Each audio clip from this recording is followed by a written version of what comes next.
有没有人放我出去？救救我！被困住的滋味怎么样啊？你早该来陪我了。辞年和新年都来了，就差你一个了。大哥，我错了，我求求你放过我吧，大哥！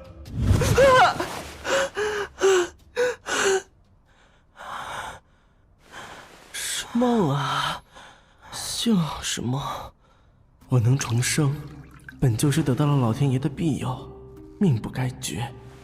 我做的任何事都问心无愧，就算是徐次年和老爷子真的变成冤魂来索命，我也不介意再杀他们第二次。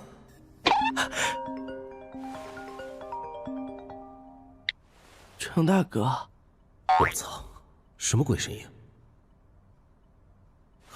怎么了？声音怎么哑了？我刚才做了噩梦，还有这几天你都不理我，我心里难受。抱歉啊，这几天太忙了，刚把工作处理完就立刻给你打电话了。我还以为你这辈子也不打算见我了。生日那天的事情，我可以解释的。好了，别哭了，以前的事情过去就过去了，怎么跟小孩似的？程大哥，我好想你啊！明天我们可不可以见一面啊？如果打扰到你工作，就当我没说，以前太对不起了。这么多天，我一直到处筹钱，可没人愿意帮我。如今局城破天荒地打电话过来，我绝不能错过这次机会。好啊，明天我正好休息，时间地点你定，我们不见不散。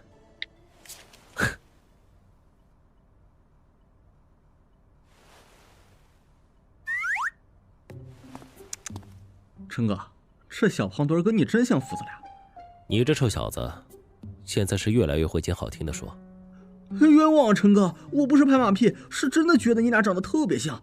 你要不是皮肤黑，哎呦，难道你不觉得吗？你俩眼睛长得跟一个模子刻出来似的，如果单看照片，谁都不会相信这孩子跟你一点血缘关系没有。这团子真的跟我这么像？倒不是一模一样的那种像，而是神似。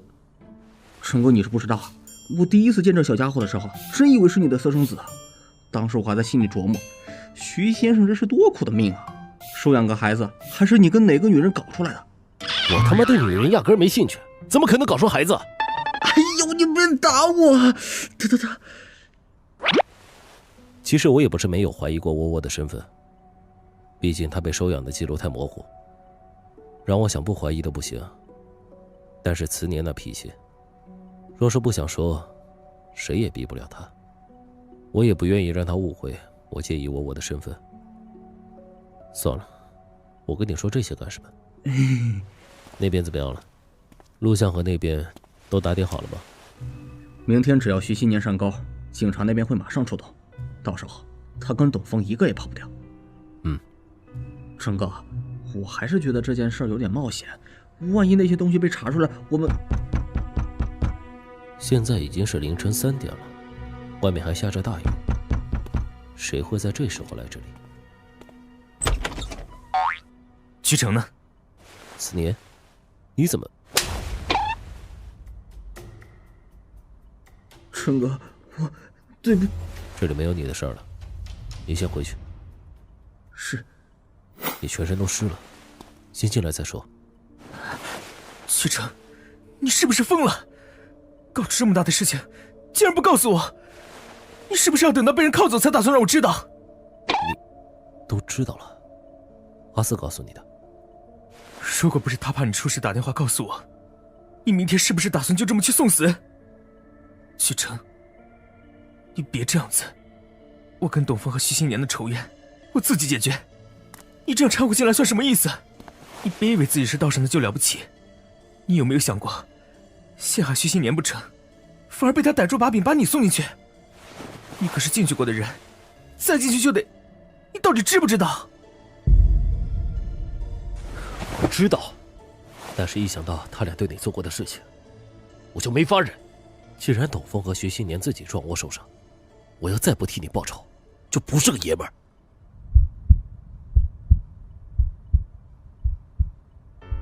许成，你个傻子，何必呢？你给董峰喂东西，约徐新年见面，是准备让他栽赃董峰，接着偷偷把东西塞给他，再来个人赃并获，对吗？许成，听我的，这事儿不能干。你把东西现在就毁了，这事越少人知道越好。我已经约了徐新年，那边也已经招呼过了，不可能说算就算了。算我求你了，你别这样行吗？我宁愿他俩逍遥法外，也不能让你赔上一条命。你要是出个三长两短，还让我活吗？你不能这样。这事儿没你想的那么糟，你听我解释行吗？东西给我，把东西给我，谁愿死谁死，反正你不能死。思念，冷静点儿。抱歉。打得好，这边也让你，记得打得对称一点，明天我还得见人呢。知道错了就要听我的。遵命，夫人。明天放过徐新年，董峰的死活我不管，但他的命你要留给我。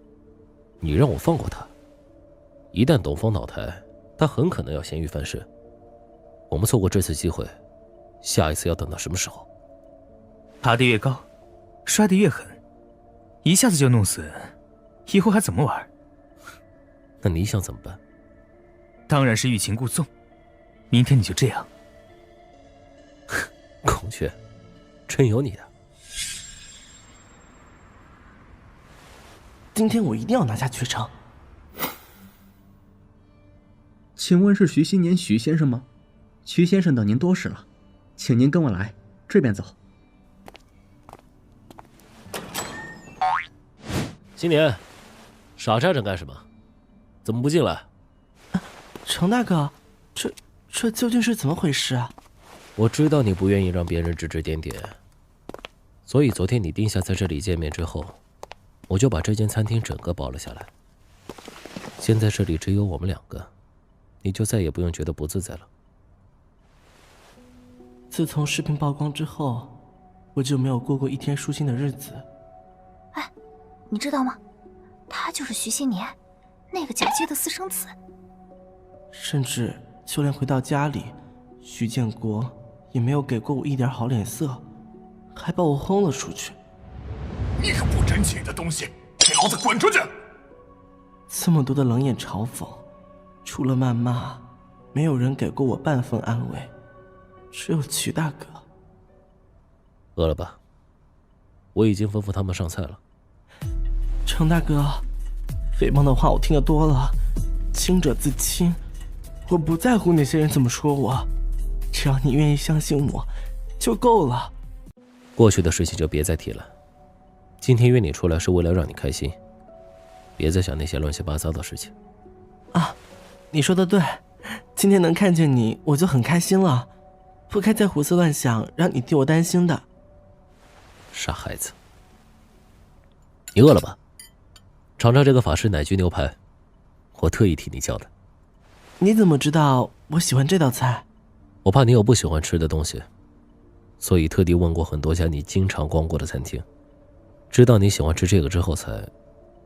抱歉，我是不是不该这么冒昧的打探你的隐私？你不用道歉的，这又不算是什么隐私，你要想知道的话，我都可以告诉你的。哦，对了，这些日子忙得抽不开身，没来得及在第一时间找你，我很抱歉。我是个粗人，不懂那些花里胡哨的东西，只能给你钱，这些你先拿着，算是我作为朋友给你的一点心意。锦上添花易，雪中送炭难。在我已经狼狈成这个样子的时候，曲成都愿意帮我，这是不是说明曲成对我也像我对他一样？有那么一点不一样。程大哥，你难道不嫌弃我吗？我其实没你想的那么好。说不介意不可能，我只是有些怨恨，你竟然会选那样一个男人。罢了，我跟你说这些干什么？不管以前发生了什么，你在我心里一直就是个孩子。小朋友犯了错误，总该被原谅。别哭了好不好？程大哥，你不明白，那些视频，我是被逼的。如果可以，我真恨不得弄死他。你说我是不是很坏啊？新年，我不想说别人的不是，可是他一个瘾君子根本就配不上你。你就算被逼迫了，也该去报警，而不是对这种人渣妥协。等一下，你说董峰他……抱歉，我不该在你面前说三道四的，你就当我胡说八道吧。饭要凉了，赶紧吃吧。程大哥，这到底是怎么回事啊？你别骗我，你肯定是知道点什么的，否则不会这样说。别问这些了，吃饭吧。你这么傻呆呆的，知道的越少越好。程大哥，我求求你了，你说明白点行吗？我已经被他毁了，难道最后连认清他的机会也没有了吗？这是前些天他来豪庭的时候，监控录下的画面。当时的经理一看他这个疯癫的样子，就来找了我。我派人取回了一点洒在桌上的东西拿去检查，结果真的是……我从来不知道他喜欢这个，怎么会呢？会不会是哪里弄错了？我也恨不得是弄错了，省得你再被牵连。可事实就是这样，我想到没看见都不行。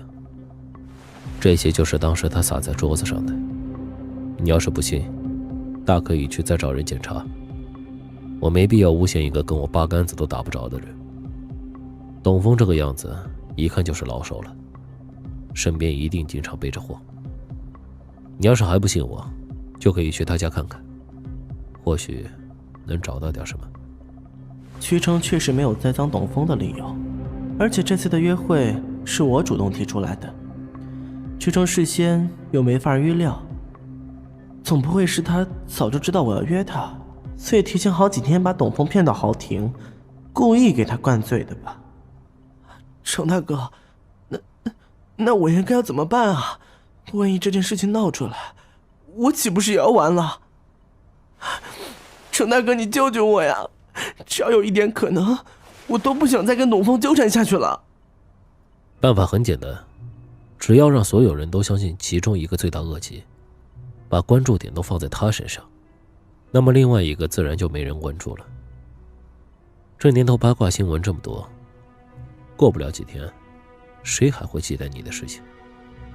你的意思是让我说出这件事？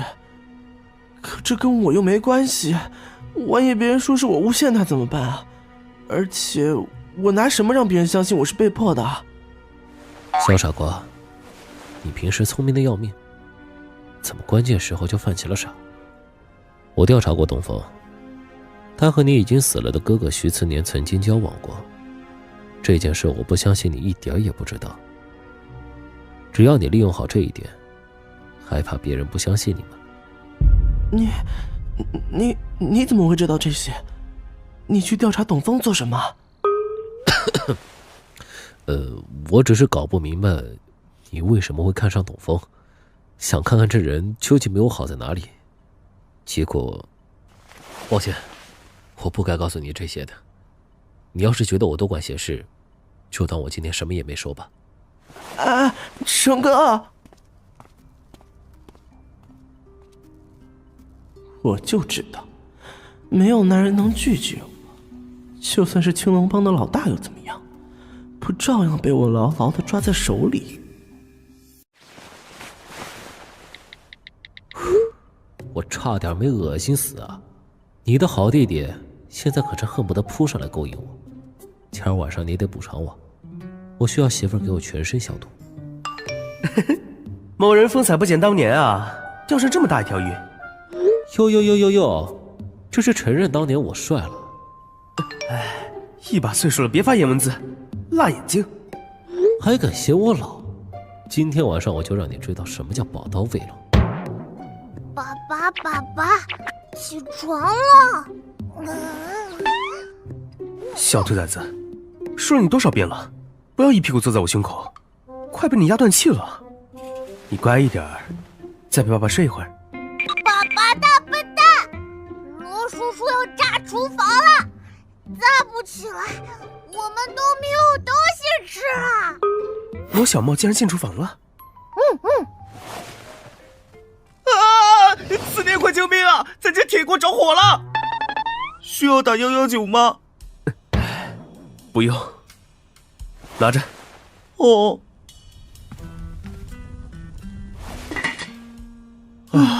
可算是灭了。告诉你多少次了，不会用燃气灶，千万别进厨房。你是想把咱们家都烧成灰吗？我这不是看你今天要去找董峰，想先给你做点吃的垫垫肚子，省得见到他之后再恶心吐了吗？人家又不是故意的。话说，你的好弟弟和董峰联手演了一出反转剧啊！这件事，我本想烂在肚子里，但董先生的作为，让我实在无法再忍让妥协。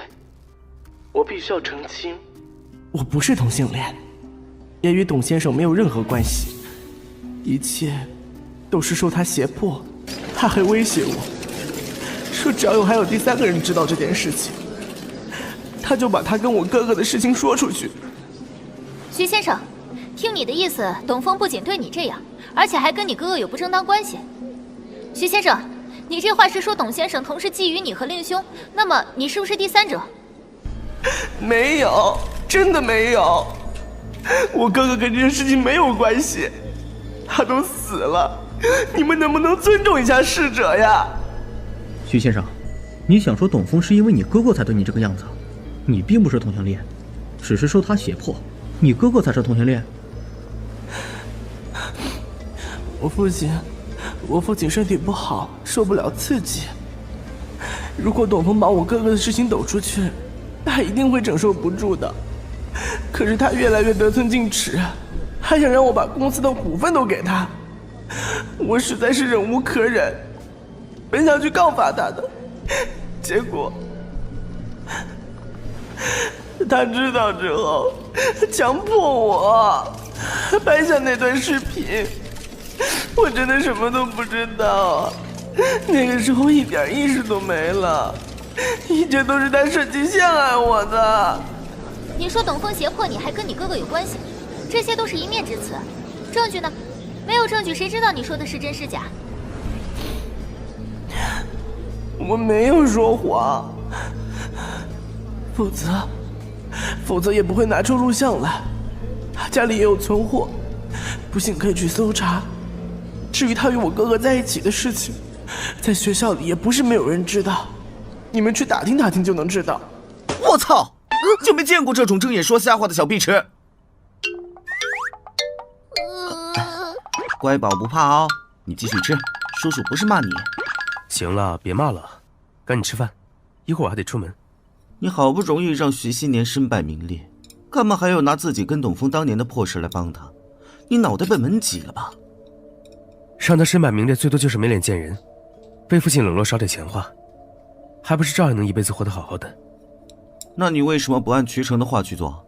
那样徐熙年总不会有好下场了吧？因为我不能拿曲成去冒险。曲成设计董峰，可以做得神不知鬼不觉，但是徐熙年不同，他刚跟曲成碰面，马上就被逮住。如果你是他，会傻乎乎的相信曲成跟这件事情无关吗？就算栽赃成功，把他关个几年有什么用？到头来爷爷的仇还不是一样报不了。可徐熙年现在已经咸鱼翻身了，直接从同伙变成了受害者。凭他的手段，你家老爷子估计还被他哄得团团转，你不一样还是报不了仇？当然不一样。哼，你是愿意多一个朋友，还是多一个敌人呢？我这次帮了徐熙年，不仅是借他的手把董峰送进监狱，更主要的是让他打消对屈成的提防。他不是见到我的男人就往上贴吗？那就好好利用他的胃口，让他以为自己人见人爱。到时候我让他做什么，他就得做什么，还做得心甘情愿，感恩戴德。不是很有趣吗？惹谁都别惹这家伙。果然是咱们徐大少爷，这脑袋简直开挂了，还我的男人呢。这话说的，让屈成用美男计，亏你真舍得。别提了，我跟那无赖说，你只要让徐新年足够相信你就行了。结果他把自己打扮成只翠鸟，花枝招展的就去勾引人去了。我真恨不得瘸断他的腿，让他这么不要脸。瞧你这吃素德行，有本事告诉屈成啊！表面上一脸不在乎，也不怕把自己憋成神经病啊！好脏的呀！记者会后，徐新年又再次包揽各大媒体的头条。徐新年的顺利翻身，连带着徐家股票也上涨了不少。徐建国也允许他搬回了老宅，而董峰也在群众的唾骂声中进了看守所。董峰，出来，有人来看你。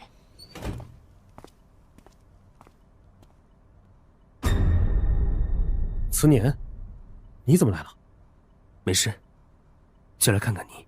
我是冤枉的，慈年，你相信我，徐新年在说谎。我信你，但是别人不信你。至于他说没说谎，现在还有意义吗？你觉得他还会来找你吗？恨他吗？恨。如果有可能，我真恨不得掐死他，问问他为什么要这么对我。如果你的罪定下来，估计一时半会儿也出不来了。我给你带了些厚衣服，冷的话记得换上。最后愿意来看我的只有你了。我不是特意来看你，而是知道你过得不好，我就放心了。我要走了，东风，以后不管是死是活，我们都不要见面了。等一下，思念，我想教你最后一件事。如果是让我帮你想办法出去就不必了，我一个平头百姓，根本帮不了你。不是，我想让你帮我去取一样东西，算是我为你做的最后一点事情。你还记不记得7年前徐老爷子的那场意外？你想说什么？我曾亲眼看到徐新年藏起一个手机。手机？出事那天晚上，在医院里，我撞见他在烧什么东西，可他一看见我就把火盆里的东西倒进了垃圾箱。后来我把东西捡回来了，发现是个烧了半截的手机。那手机现在在哪里？在银行的保险柜里，里面还有几张我从徐新年手里弄来的企划案和账簿。这些东西我一直想着给自己当后路，不过现在都无所谓了。我知道徐老爷子从小疼你，你当初误伤了他，心里肯定自责，所以我把这件遗物物归原主，算是我对你最后的补偿。思念，是我对不起你。如果今天我没有来找董峰，是不是一辈子都要错失爷爷留给我最后的东西？董峰害过我，伤过我，却在最后一刻选择了帮我。孔雀，你怎么这么慢？我都等你好久了。赶紧的，我还在家等着呢。知道了。或许冥冥之中真的有天意吧。珍惜眼前人，你爱的人永远会默默的守护你，保佑你。董峰的罪名成立，被判了6个多月的拘役，行刑地点正好在蒙山下的看守所，也算是因果循环，报应不爽。徐新年就过得比较滋润，不仅重回公司，还开了好几家星级酒店，一时风光无限。当然，这些事儿全都在徐慈年的意料之中，他也不着急收拾徐新年，反而把所有心思都放在了鱼腥草的种植上。爸爸，爸爸，你回来了！这小家伙自己是怎么爬得这么高？哟，陛下今儿早朝退得可真早啊！你是怎么进来的？是我，程程在外面教我怎么开门，我一下子就学会了。小兔崽子，你还真敢做！万一是坏蛋进来怎么办？到时候把你拐到山里卖掉，看你跟谁在撒娇。才不会，程程是女朋友，不是外人。乖仔，亲我一下。我说徐成，你到底大晚上来干什么的？讨厌，我来面圣嘛，一夜夫妻百日恩，你怎么能为了2亩3分地把我打入冷宫啊？枉我对你痴心一片。你够了，儿子还在这儿呢。儿子？谁儿子啊？你给我生的吗？你干嘛这么激动啊？被我说中了。你让我来一次，生个儿子给我瞧瞧。陛下一举得男，龙马精神，臣妾自叹不如。以后一定向你虚心讨教。滚滚滚，别教坏小朋友。明明是你不正经，还怪我教坏我，有没有良心啊？我说，你来就是为了跟我磨嘴皮子的。喂，生气了？哎，等会儿，是这个，我给你留的。这是你做的？跟你做的是比不了，但是我说还能吃的，我可是特意来给你送饭的啊，不准不吃，吃了也不许说难吃。虽然窝吐了一半，但你这个做爹的要起到表率带头作用，吃。哼，让你再跟我嘚瑟，让你再打扮的花枝招展的去勾搭徐新年，憋屈不死你。怎么样？真难吃。我明明按照菜谱上一点一点做的呀。唉，算了，难吃就别吃了，咱们出去吃。给我吧。喂，我在地里干了一天活，累都累死了，你还让我去哪儿啊？这个蛋糊了，胡萝卜丁没炒熟，盐放多了，葱也没煸锅。好啊，你这只家雀欠收拾了吧？敢耍你成哥？喂，你够了呀！行了行了，好痒啊，别抓了。我吃着饭呢，别闹了。明儿不去了，我把你喂饱了，你就有力气了。滚！这叫事业懂不懂？跟你似的没个正经。不管。感情你今天来找我，就是为了说这事是吧？这只是目的之一，明天把你成功捆上飞机才是最终目的。不过年不过节的，去什么外地？我明儿地里还有一堆事要办呢，没工夫跟你发疯。哎呀，孔雀，咱俩都好几个礼拜没见面了，自从在一块儿，也没好好约过会，你忍心吗？明天就当是给自己休假不行吗？去吧去吧。啊，少恶心，正经说话。我的裤子必须去，没得商量，否则别怪我明天把你捆上飞机。说到做到。明天鱼腥草要收第2茬，晚了就得被冻死。我说什么也不能跟你去，你再劝也没用。我诅咒明天一定下冰雹，砸死你那些烂草。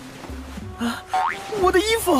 刘大家，爸爸说打人不打脸的，程程你坏，脱爸爸裤子肯定是要打他的屁屁，我不跟你好了。哼，坏程程拜拜。小兔崽子，我白疼你了，你进来的真是时候。当晚突然降温了，你看，早就让你跟我一起走了，你偏不听，非要等到今天，结果怎么样？不还是一样要跟我去吗？许成，你丫就是个乌鸦嘴！我是出门买种子，可没工夫跟你游山玩水。好好好。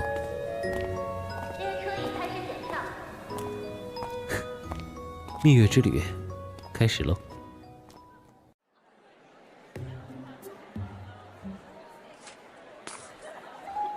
我妈的老家离这里很近，我小时候跟她住的时候，就经常听她提起这里，说这的辣子和野菜特别好吃。我很好奇，为什么你妈妈知道的这么多？她怎么说也算是你们徐家的主母了，难不成还有心思来体验生活？你个无赖，肯定是看脑残电视剧看多了。以为所有富人家的老婆都得穿金戴银，以后变成挑剔媳妇的恶婆婆吗？这难说。你妈要是知道你没给她找媳妇儿，炒了个老公，他估计会直接变成挑剔丈母娘。去你的！咱俩谁上谁下还不一定呢，你倒是往脸上贴金。对对对，你是上面走行吧？我记得当初那会儿，你叫的我骨头都软了。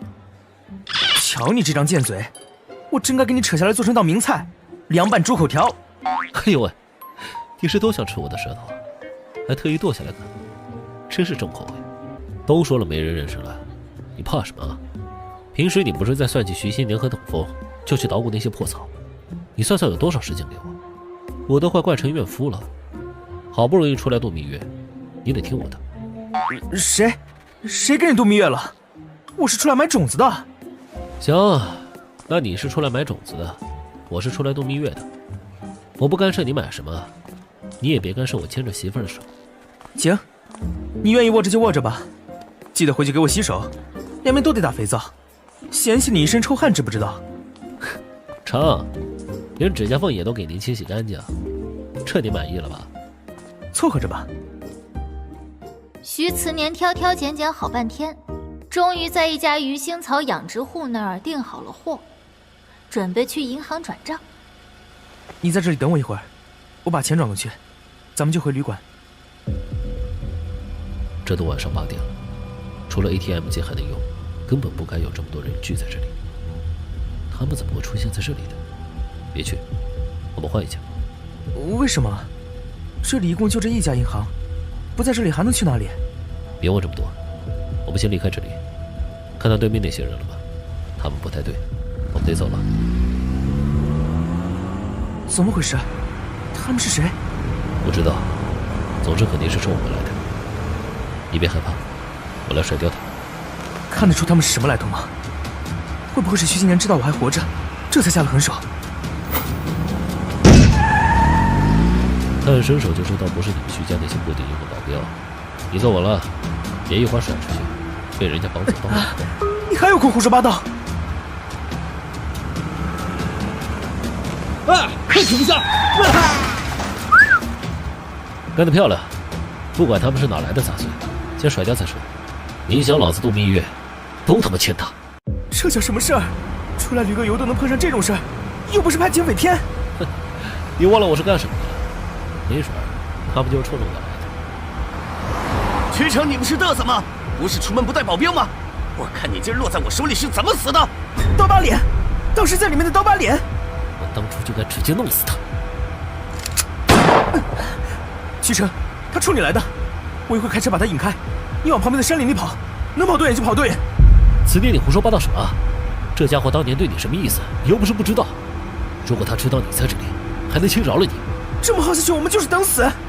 我要是被一个小喽啰弄死，岂不是不用混了？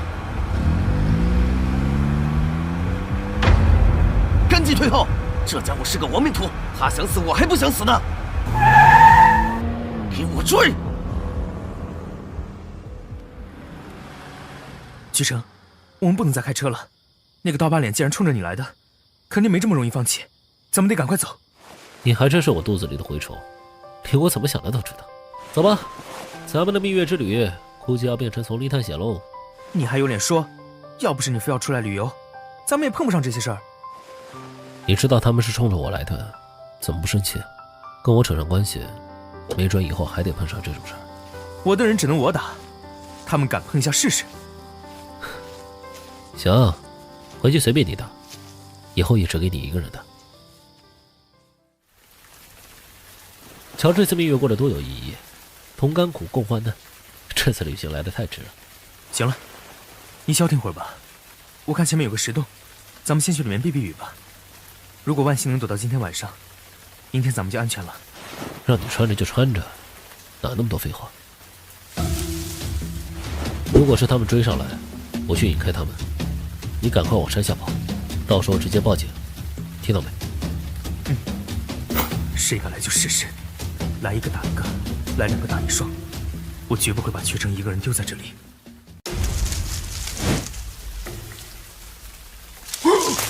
哎呦，你们这是做啥子哟？要吓死我老头子吗？怎么下雨天还不回家啊？啊，老爷子，我带朋友上山玩，结果迷路了，手机也没信号，能不能找您借把伞？哎，瓜娃子哟，这个样子只冒过一夜，不嫌弃就跟我回家吧。我娃娃和儿媳妇出去打工喽，有房间给你们的撒。老爷子，那就多谢您了。这间房子是新盖的噻，晚上暖和的很，就是只有1张床。你们俩要是不嫌弃，就挤挤吧。只有1张床？对噻，没得办法嘛。这是我娃娃和儿媳妇的房间，当然只有1张床喽。哎，你们不是朋友吗？都是男娃娃，在乎个啥子嘛？没错，反正是好朋友，又是没一起挤过被窝，大不了一会儿把床让给你，我去打地铺。重点不是这个好不好？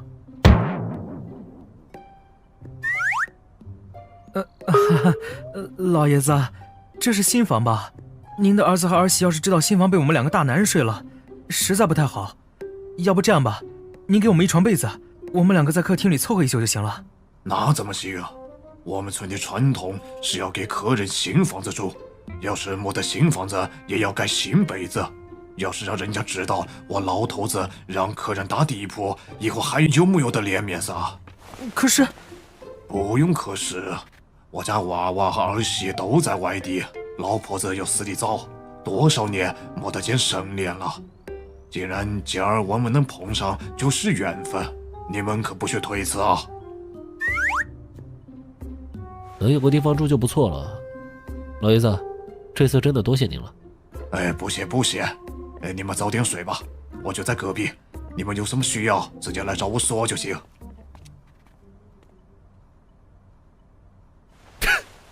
你说咱俩这算不算洞房花烛夜啊？第一，这是人家的新房，你想要乱来也得挑场合。第二，没听说过2个大男人还能洞房花烛夜的。看什么这么严肃啊？不是刚才护着我的时候了？我说过去，你其实心里是紧张的吧？我有什么好紧张的？只是不想让你这无赖污了人家小2口的新房罢了。怎么没个长板凳什么的？今晚怎么睡？这个流氓，连跟我一个被窝都不愿意。以前该看的该摸的都做完了，你到底害羞个什么劲儿？你老大不小了，怎么跟窝窝一样，害羞会撒娇了？刀疤脸追来的时候，你知道我脑袋里是什么念头吗？可是我又觉得这一趟咱没白来，因为我终于知道你也是喜欢我的，不是我一个人厚着脸皮缠着你。刚才你看我眼神紧张的，好像恨不得把我藏进肚子里。为了这个，我觉得什么都值了。